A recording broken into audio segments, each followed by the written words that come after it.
What is good, people? Welcome back to another video on 8 Count. In today's video, I'm taking a look at the huge heavyweight title fight going down this weekend in Saudi Arabia, I think it is. It is Usyk versus AJ 2. I just got done watching the first fight again. I think I've watched it 3 times now. And you just notice different things every time you watch it, especially on the side of Usyk and, you know, how just brilliant of a fighter he is. I think this fight is probably going to be a bit different. I think that's mostly down to Anthony Joshua and how he's going to play it. But it's definitely going to be an interesting one. As always, guys, if you do enjoy today's video, please leave a like and subscribe to the channel. It's greatly appreciated. Be sure to leave me a comment down below letting me know which way you're swaying. I'm definitely going to put a bet on this one with my mate Rob this weekend. It'll be kind of interesting. Hopefully I can get the magic formula once again. I did get it going into the first fight. I felt like Usyk was going to win a decision.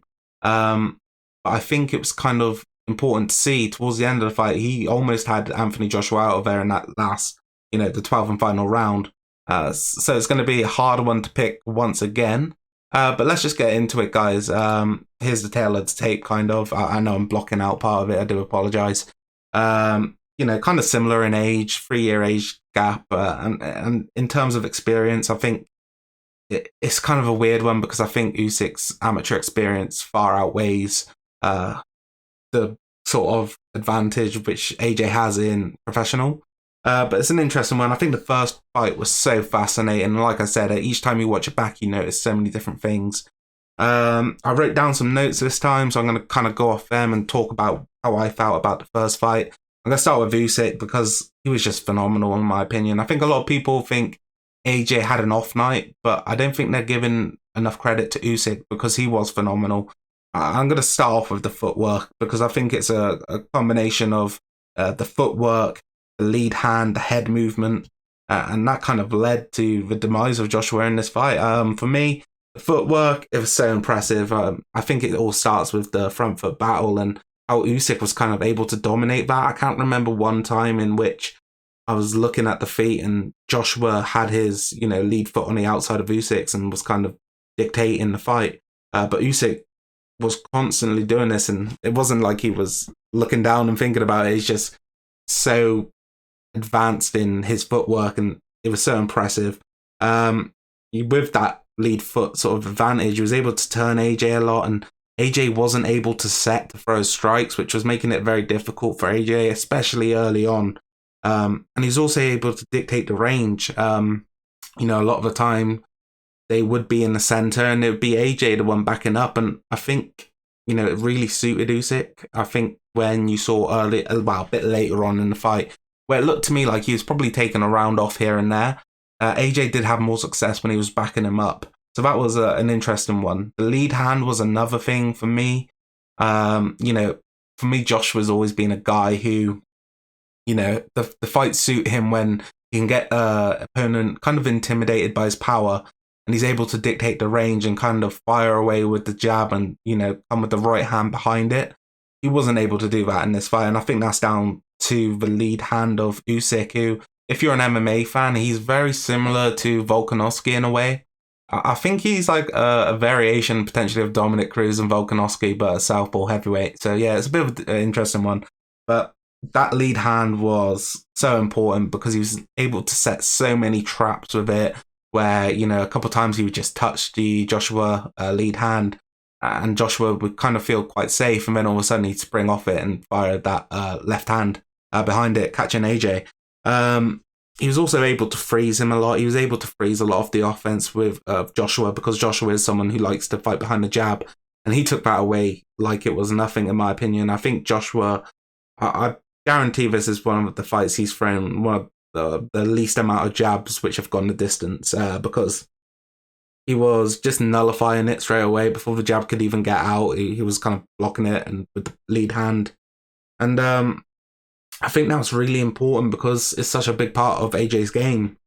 I think the head movement as well was very interesting to see the contrast in styles. I think you could, I'm going to say Usyk is far superior in that aspect of the game as well. In my opinion, AJ's head movement's more reactionary.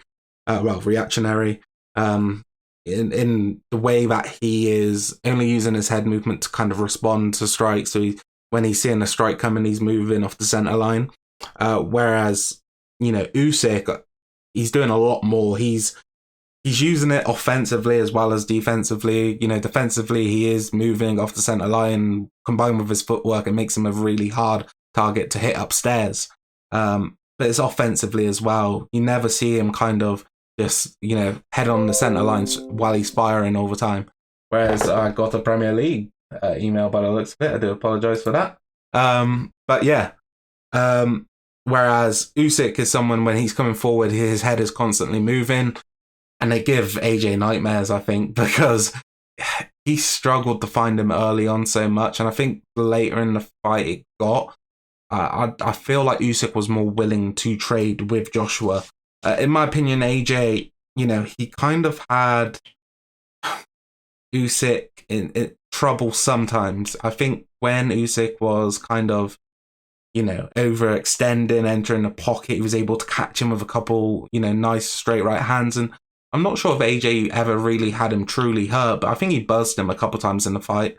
I think it was quite clear as well that AJ's more of AJ's success came when he was on the front foot. I felt like when Usyk was backing him up and turning him, he had little to no success. And I think it might have been in one of the middle rounds, he was able to back Usyk up and he was able to do some really good work. So it's going to be interesting to see how he can kind of do that in the next fight. I'm not sure. I think the body work as well of AJ was something which he didn't go to enough, because I felt like when he was using some of the body attacks, he was having some of the best success that he had in the fight. And he kind of shied away from it at times. And I think overall he did look a little gun shy, but I do think that is down to, like I said, the footwork, the lead hand, and the head movement of Alexander Usyk, which makes him such a hard target to hit. And I do think that because the body is more stationary than the head of Usyk, it's a big target for Joshua to hit. I think Usyk's guard as well, it's quite a tight guard and it's quite high. The body's definitely available for him. I think, for Joshua, it's going to be tough coming into this rematch. It really is. I know he's got a new coach now. I'm not too sure. I haven't really researched it. I'm not all too interested. I'm just interested in seeing what happens when this fight goes down.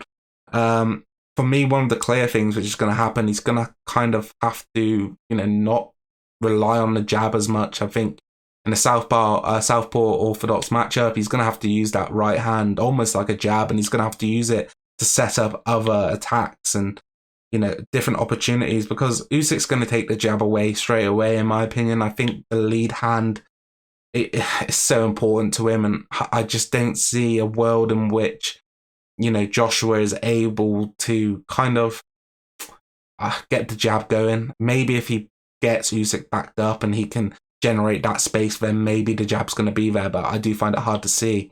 A lot of people talking about AJ in this fight, how he's got to be the bigger man and he's got to bully Usyk, he's got to put him on the ropes, he's got to hold on to him, he's got to fight in the inside. I find it hard to see. I just can't remember ever seeing an AJ fight where he fought on the inside and looked so elite. I just don't think it's part of his sort of game.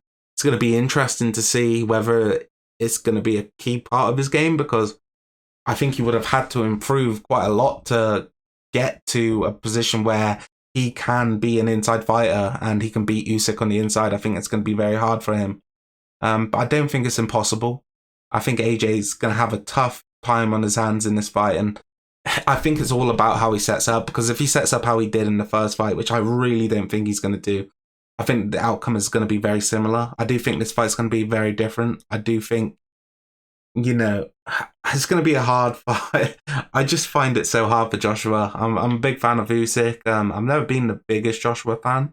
I do like him. He seems like a nice guy, a charming guy, and it's just something about his fighting style which hasn't ever intrigued me. He's, I look at the fighters that I've liked in the heavyweight division. I like Usyk up here now and Fury, and they've just got something about them which is different from the rest. Whereas AJ, he's kind of, he's a very good fighter, but he relies on the basics, and I think against the likes of a Fury or a Usyk, he's always going to fall up short. So I'm going to go with an Usyk win. I just think he's too good for AJ. I find it hard to see where AJ is going to be able to find a. I think the front foot's going to be a big factor. I think if AJ can kind of get to a point where he isn't being turned all the time by Usyk, then maybe his offense can get going a bit better. But I find it hard to see. For me, it's a question of, is Usyk going to get this one done inside the distance? I think the fact that it's in Jeddah, I think it's in Jeddah. I think it's in Saudi Arabia somewhere. I think that kind of leads towards Usyk finish more. I think, Joshua's very used to fighting in front of a Wembley or a Principality sort of home crowd, and I think that support is big for him, and I think it definitely gives him a boost in some of these fights, because you look at the Usyk fight, he looked tired at times, and then all of a sudden he just come back, and I think the crowd has a certain part to play in that. I'm pretty sure there's going to be a lot of UK fans who travel out there to support AJ, but it's not going to be the same as a Wembley Stadium or a Principality in Wales. I find it hard. I think if you look at both men as well, AJ is fighting for revenge and, to get the bouts back. But I think he is a very clear-headed, sort of level-headed sort of person. So I don't think that's going to get too much a hold of him. However, I think Usyk, on the other hand, he's had his country invaded, and, a lot of bad shit is going on in the world for him.